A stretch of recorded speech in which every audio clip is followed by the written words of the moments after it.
welcome to Abstract Essay, where ideas take shape, thoughts find depth, and every conversation explores the art of thinking beyond the obvious. And today I have my special guest. One of his advocacy simplifying the seemingly complex world of financial planning for young adults. And of course, host of financial planning for young adults, no other than Minister Skyler Fleming. Hello. Thanks for having me.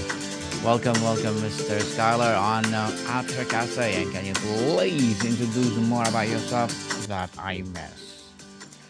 Yeah, you gave a pretty great introduction there that I like to simplify this seemingly complex world of financial planning because I think it can be a whole lot easier than we think it is. Like you hear financial planning and you think, oh, that's for the wealthy, right? You think that's for the people who have a ton of money, but really it's for all of us. And I like to take that approach to help make it easier to understand. Easy to understand, indeed. And thank you so much for sharing your knowledge and wisdom to the world, Mr. Skyler. Thank you. And today let's talk about the gift of time. When we call time a gift, who or what is the giver? Is it a gift we give ourselves, or one we give others, or something inherent to existence? Yeah, wow, that's a really interesting question. I think it's something that is inherent to our existence, right? Like we have this lifespan that thankfully is getting longer and longer. And honestly, for my financial planning clients, we're looking at projections to like 100 years old and beyond, right? Like that's that gift of time I'm talking about, that we have so much time to do what we want and so much time for our money to grow. Because when you hear time, when it comes to money, you start thinking compound interest.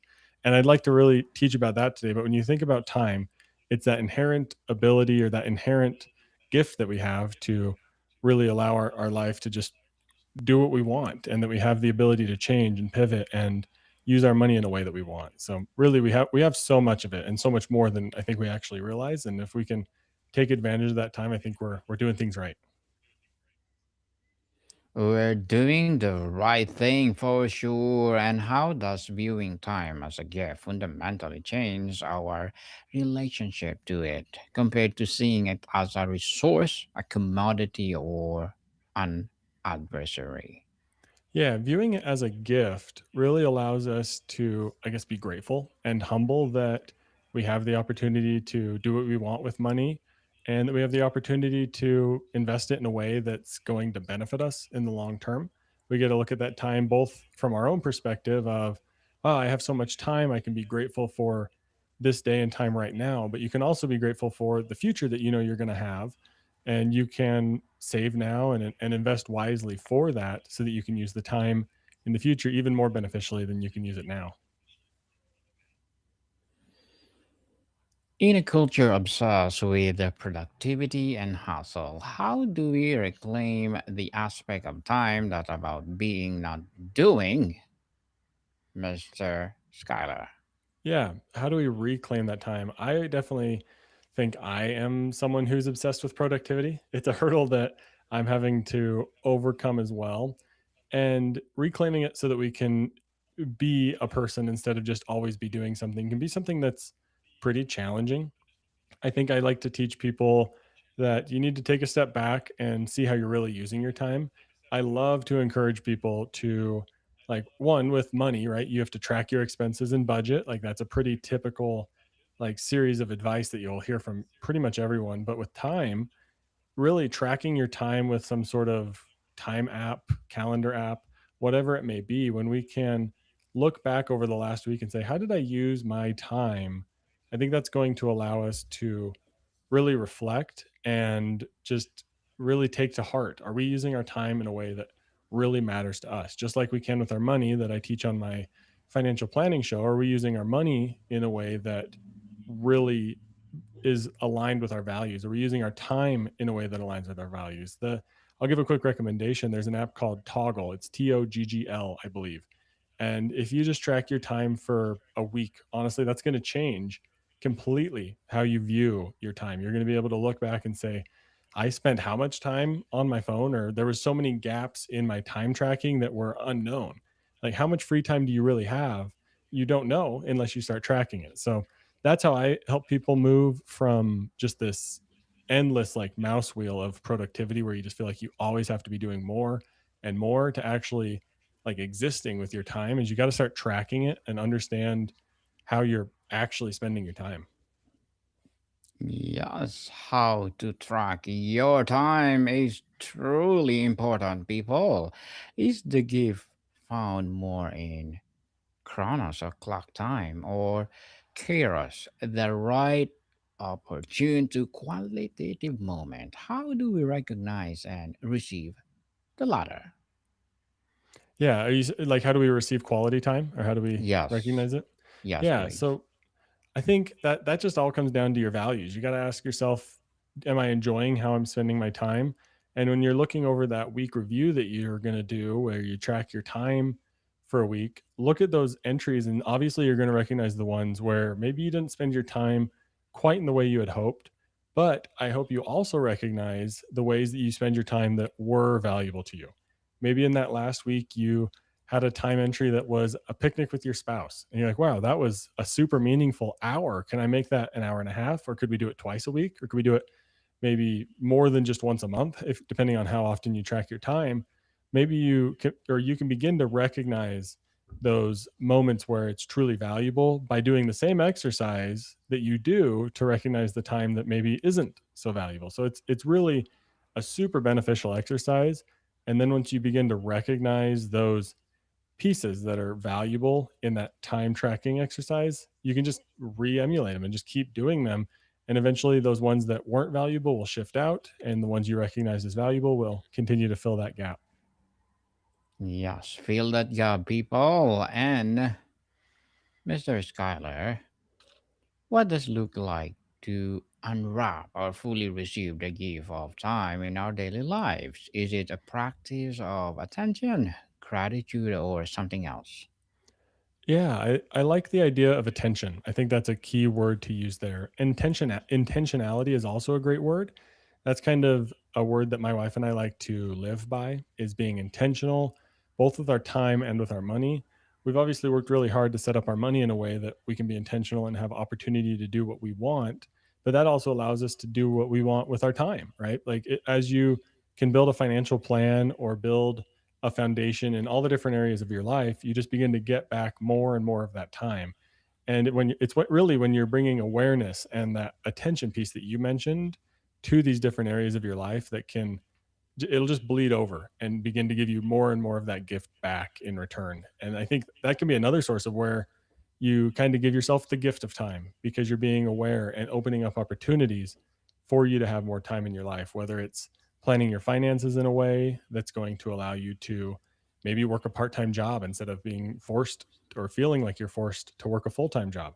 Maybe it's planning your health in a way that you can be physically fit and able to do whatever you want. Like you can go on a walk or a run or a hike or whatever it might be. Or it's planning your meals in a way that you're not always having to eat out, so that you're able to save a lot more money by doing some simple meal planning ahead of time. I think that attention and intentionality is going to be a way that we can give ourselves the gift of time and be able to really take advantage and cherish a lot more of that time that we have. The gift of time indeed. And Mr. Skyler, how does do we become or how do we become better distinguish between the time we choose to spend and the time we allow to spend by default? Yeah, how do we decide better between that? That's a great question. And I think that's something that everyone listening should ponder on their own as well. Of how do we? I think you're getting at intentionality with our time. How do we decide how we're spending it versus the time we're just given? I think if you're not intentional, the time you're just given is going to be eaten up by someone else. It same goes with our money, right? Like if you don't have a plan with your money, there's a lot of marketing and sales agencies that are going to try to take it. There's a lot of subscriptions that are going to try to take your money. And the same goes with time. If we're not careful and planned out with our time, there's social media apps, there's like binge watching TV shows, there's you name it. There's something that's going to try to take advantage of your time. So if we can just be a little bit thinking ahead when it comes to how we're going to plan our time, we're going to get so much back than we even realize. Because if we just let it go and don't make any decisions around our time, something's going to snatch it up. So we need to use it with purpose and be intentional about it. On giving the others and relationships, Mr. Scholar, how is giving someone your individual attention the ultimate modern gift, and what are the barriers to giving it authentically? Yeah, that's a good one too. Wow, these are great questions. Thank you for asking these. They're really helping me expand my thoughts as well. So I hope everyone listening is taking some good insight away from these questions. But giving our time to others, I think that's one of the most valuable gifts. I think one thing you'll often hear, like, you can of course give money, you can give your skills and talents, but some places just need time, and they need you to just do a specific thing with the time that you can give them. Like whether it's, I don't know, a soup kitchen or something like that. They have a very simple and basic task, but they just need people there to give their time. And I think the reason why time can be one of the most valuable things we can give our relationships, other people, our community, it's because it's something we can't just generate more of, right? We can go generate more money. We can go develop our skills so that we become a better like person with our talents, but our time, that's finite. We don't know how much we have. So if you're willing to give someone some of your time, that can be one of the most valuable gifts that you give someone else, because it's something that is so limited. Indeed, limited because life is too short. People, Mhm. in a world of digital communication, what makes in a person's shared time uniquely irreplaceable as a gift? Yeah, because like especially with AI chatbots or whatever right now, you could just generate conversation. But Yes. if you're having real honest, like sitting down, spending time with someone, conversations, how meaningful is that? Like you go to chat with any sort of customer service now, and you're always initially like confronted with a bot of some sort. And you always have to speak with a person like three or four times before you actually get someone, right? So Yeah. there's so much value in actual like person to person communication right now, because we're just trying to fight through all these different robots and all these different chat bots that all these companies or even other people are just putting on their emails or whatever, right? So there's so much value if you get on a phone call and you can tell it's an actual person, or sit down across someone from someone at lunch. Like there's so much value right now in seeing someone's face, interacting with a real voice, really communicating with a real person that has maybe a slight grammar issues in their emails. It's not perfect, right? There's almost this value in imperfection that's happening right now, because technology and stuff makes it so easy to appear perfect and to do it so quickly and easily, that that gift of time, I think, is going to be just become continually more invaluable, because it's so easy to essentially like clone or replace ourselves with these AI bots. Yes. Indeed, authenticity, people.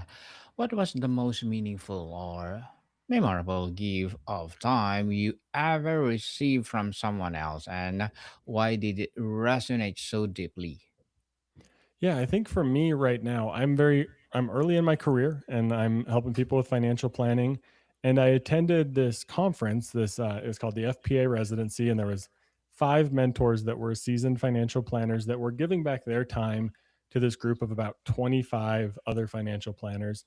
And we had 7 straight days of just 10 to 12 hour working sessions. It was an intensive residency program, and just the value of being able to communicate with someone who is on the other side of this journey that we're trying to go on is incredible. So the time that mentors give to me, or that people will sit down on a 30-minute virtual call with me to just let me ask them questions, that's incredible. Like that is such a cool way that people give back, is just giving them your time and giving them your knowledge and mentoring people.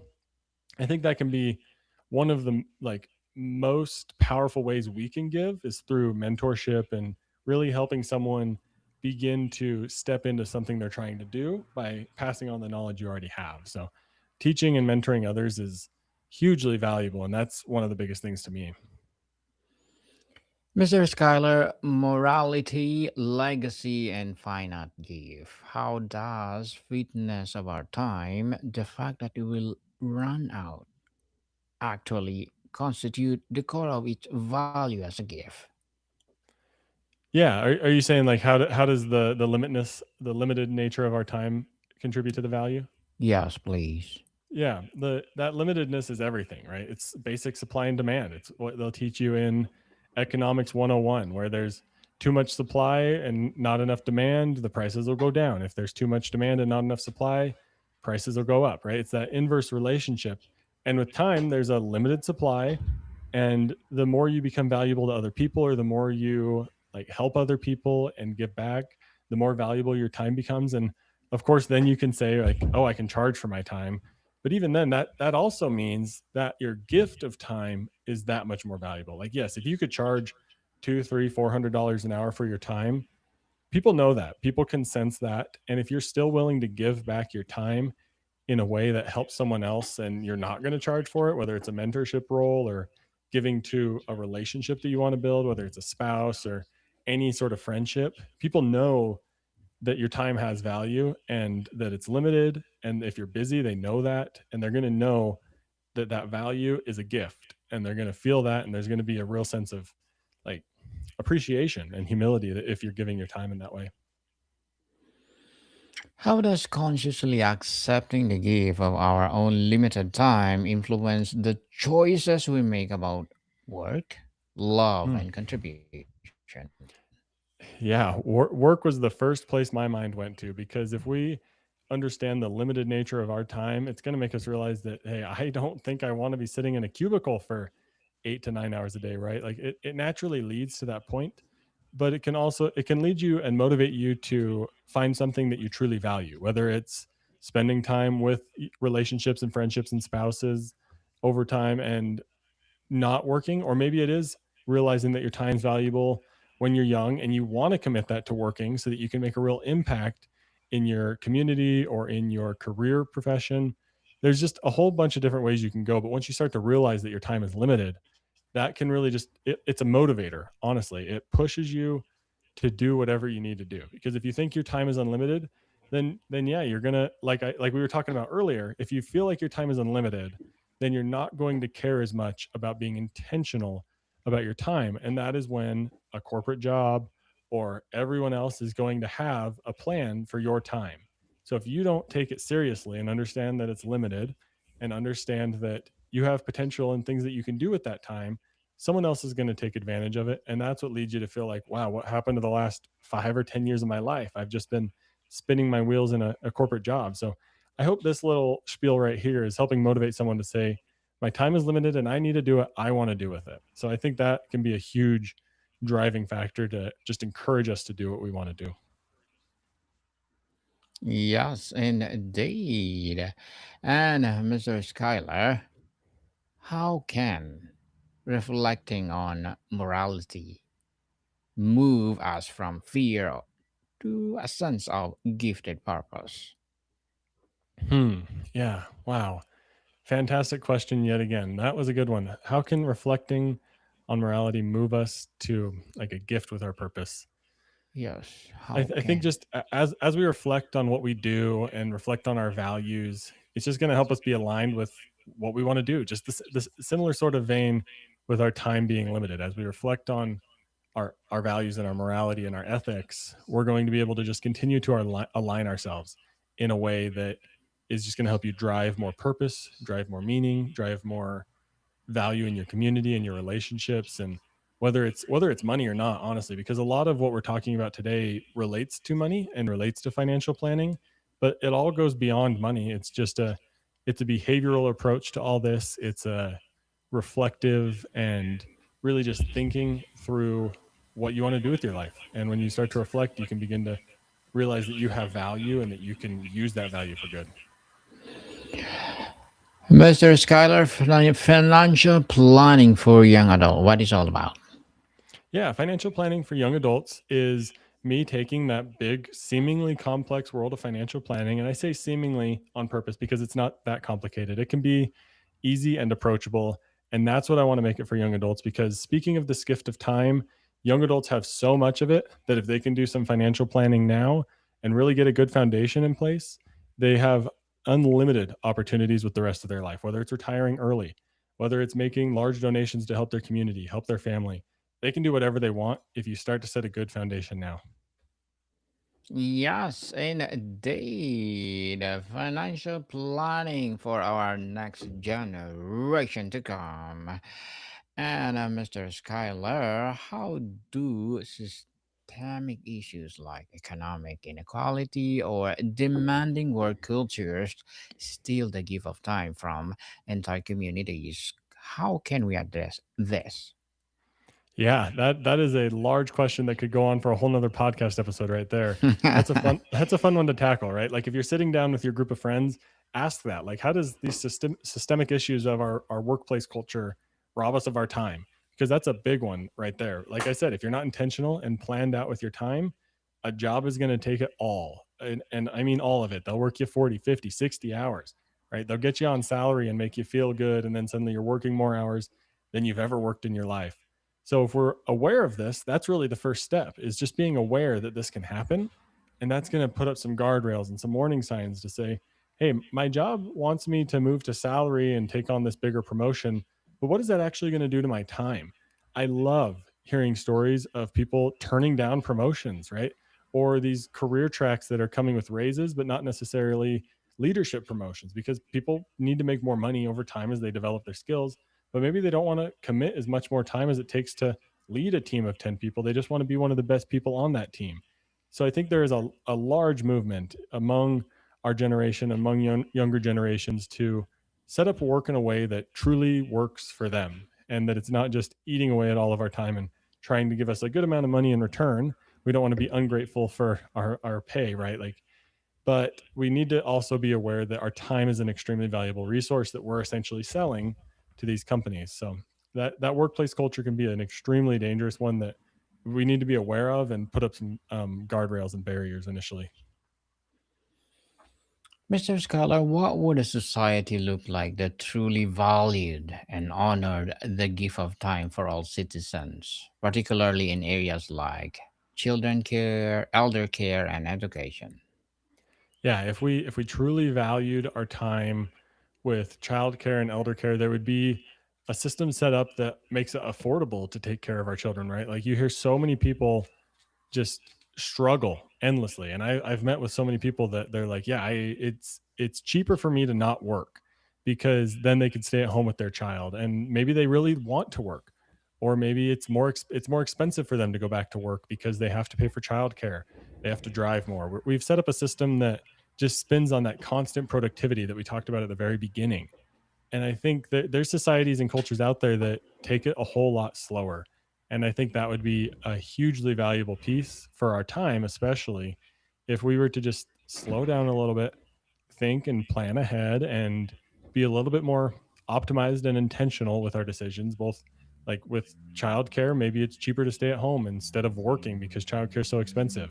With education, are we just trying to push through everyone to be the exact same with standardized tests or whatever, right? Instead of tailoring education to specific strengths of people because we got to try to do it as fast as possible.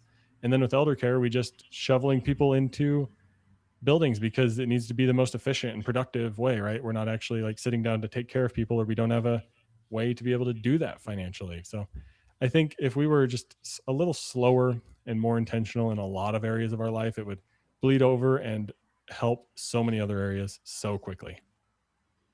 So quickly and fast for sure. And Mr. Scholar, before we wrap up our discussion for today, I'm inviting you to please do listen to my other podcast, people, because my Abstract Essay is already in fifth season, Abstract Poetry in second season, and my book 101 review in fifth season too, Comedy 101 in third season, and Food 101 in fifth season as well, Geography 101, Love Letters, Movie 101 review, Music 101 fourth season, Science 101, Sex 101 second season, and my baby podcast Law 101, Mental Health 101, Bible Verses 101, and Entrepreneurship 101 this coming December. Please listen to them wherever you listen your podcast. So, Mr. Scholar, what is your exploration of this concept thought about what makes a moment, a day, or a life feel truly well gifted in the end. Yeah, what makes our life feel truly gifted? I think that is just knowing that you did what you want to do. Feeling like that at the end of the day, you spent your day doing something that you valued and that was meaningful to you and your values. And then same thing goes with a week, year, set up some sort of review period where you can look back and say, did what I have done over the last year bring value to the things that mean something to me? Ask yourself, why are you doing it? Why am I going to work every day? Is it just to make money, or is it to support family so that your kids can live a better life? And maybe that'll make it a whole lot more meaningful to go to work. So I think it's aligning what we're doing with our time with things that we really value. And if you can do that, you're golden, right? Who cares how you spend your time? You can spend your time however you want. And if it's bringing you value, then you're in a great spot. Yes, for sure, we're golden people. And thank you so much for sharing your knowledge and wisdom to the world, Mr. Skyler. So, can you please invite our listeners to support your advocacy, your projects, your business, or anything you want to promote on Abstract Essay? Yeah, thank you so much for having me on. My show and my podcast is Financial Planning for Young Adults. You can find it wherever you listen to podcasts. Or if you want to get a financial plan set up that's simple and easy and that's going to last you a long time, please reach out. I'd love to help anyone get this set up. But go check out my podcast and give it a listen. Yes, people, let's support Mr. Skyler Fleming because if you support him, for sure, more and more empowering generation for generation to come will be empowered through financial planning. So, Mr. Skyler, thank you so much for your time. Thank you. Monica people, see you soon.